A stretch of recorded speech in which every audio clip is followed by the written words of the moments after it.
What is going on, people? Welcome to your, 51st Java tutorial, I believe. And in this tutorial we're going to be talking about GUI some more. And unlike last time where we built a GUI that looks the same on every single operating system, like if you ran it on a Windows operating system and a Mac, it will look the exact same. What we want to do is we want to build an interface that when you run it on a Windows machine, that it inherits all the look and the feel of a Windows program, and when you run it on a Mac machine, it uses all the buttons and toolbars and title bars and windows as a Mac. So the last one we built in the last tutorial was simple for a really easy one, but we're going to be going into some complex, and it's just a better GUI system of building interfaces. So that's what I'm going to be teaching you today. So the first thing that we're going to want to do, again, we're going to be working with two classes: the Apple's main class with our main method in it, and a subclass or another class called Tuna right here. So in your Tuna class, or not the one without your main argument, the first thing we're going to need to do is import a bunch of stuff to use. So the first thing we're going to import is, go ahead and type import java.awt.flow layout, and make sure you're capitalized like I am. And what this is going to do is it's going to import pretty much how things are placed here. That's how I can say it. What this is going to do is pretty much give you the default layout managing. It's going to say, alright, I'm going to put this here. When I build my next item, put it to the right of it. When I build my next item, put it to the right of it. And once you run out of space, just move to the next line. So this is pretty much the layout of our thing. And we don't want to have to program an entire layout, so that's why we're importing that. The next thing we're going to want to import is, go ahead and type import javax, don't forget that X, and we're going to import swing dot Jframe. And there we go. What Jframe is it pretty much gives you all the basic Windows features like the title bar, the minimize, the maximize, the X, to close, and it pretty much just gives you the basic window. So we want to use what we have already, so that's why we're importing that. And the last thing we're going to import in this tutorial is the J label, and this is what we're going to be building. And this pretty much, a label is pretty much just a line of text, and it also lets you do simple images. But let's go ahead and import javax again, swing dot J label, and make sure it's capitalized just like that. So again, this is gonna, sorry about that, I had to take a little break, someone knocked on my door. But what JLabel does is it allows you to output text and images on the screen, so that's why we need to import that. So now we can go ahead and start programming this stuff right here. The first thing we want to do is use inheritance like we did before. Public class tuna extends extends Jframe. So we need this tuna class right here to inherit all the stuff from Jframe. And again, like I said, Jframe gives you all the basic Windows features.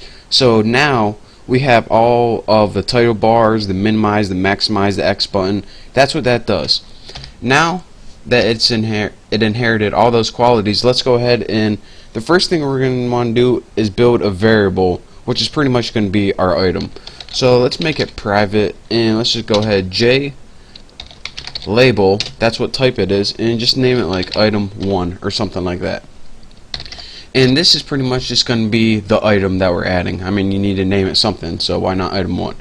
And now we're going to build a constructor. So go ahead and type public tuna, or whatever your class name is, and give it empty. It's not going to take any parameters.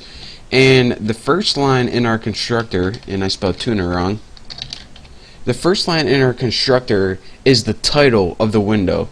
So let's go ahead, and how you do that is you put super, and the only argument it takes is the title. So this was going to appear in the title bar, the title bar. Let's just go ahead and put that. So that is how you add a title to your window. The next thing we're going to want to do is set the layout, which is pretty much the default layout. So go ahead and put set layout, and all of these methods, like super and set layout, these are imported whenever we imported everything. So set layout, and as a parameter for this, let's just go ahead and put new flow layout right there. And what this does is pretty much give us our default layout. So this adds a title, and this gives us the default layout. So now let's go ahead and start building the actual item that we wanted to build. So again, we already named it item 1. So let's set item 1 equal to new J label. And remember labels are pretty much just text. So this is how we put text on the screen. And the argument for it is what you want to output on the screen. This is a sentence. Make sure you spell it wrong. And now we pretty much just have an item that says this is a sentence. All we have is text on the screen now. Now we can add some functionality to our item. One thing we can do is make a little scroll box pop up when you hover over it. And that scroll box is actually called a tool tip text. So we can take that item 1 that we just built and set tool tip text like that. And now our argument is what's going to appear when we hover over it. So what do we want to appear? This is going to show up on hover or something like that. So now we built a line of text on the screen, and now when you hover over it, this thing's going to pop up, and we use that putting the set tooltip text method. A little tongue twister. And now lastly, the last thing we want to do is add the item to the window. We made an item, we have a window, but we didn't add the item in the window. So that's easy. All you have to do is add item 1. So again, don't forget, it just doesn't automatically add it for you. You have to actually add it. Why they did that, I don't know, but that's what they did. So now we have an item in pretty much our tuna class is done. Now go over to your main apples class right here, and we can go ahead and start building the object for that, or calling our tuna class. So the first thing we're going to need to do is import one thing right here. Import javax dot swing, make sure you spell it right, dot Jframe. And again, like I said before, this pretty much gives you all the basic Windows features. So now let's go ahead and start building an object for tuna. Tuna, I'm just going to name my object Bucky equals new tuna, or whatever your class is. Not going to take any arguments. And now you need to do a couple things to this object, which is pretty much the window with a line of text in it. What we want to do is set, and this is really important, set default close operation right there. And what we need to put in here is how we want our program to close. So put jframe dot exit underscore on underscore close, all in capitals. And what this does is whenever we hit the X button, the program terminates. If you don't have this, then your program is going to be messed up whenever you hit the X button. Is my screen recorder still running? Alright, just checking. Now what we need to do is set a size for that object or window. So again, put Bucky.set size. Let me see how much time I got left. 2 minutes. So this is going to go real quick. Bucky set size, and let's just put it like 275 by 180 or something like that. And now the last thing we need to do is Bucky set visible, and I'm gonna do this real fast. Set true, and this pretty much means so you can see it.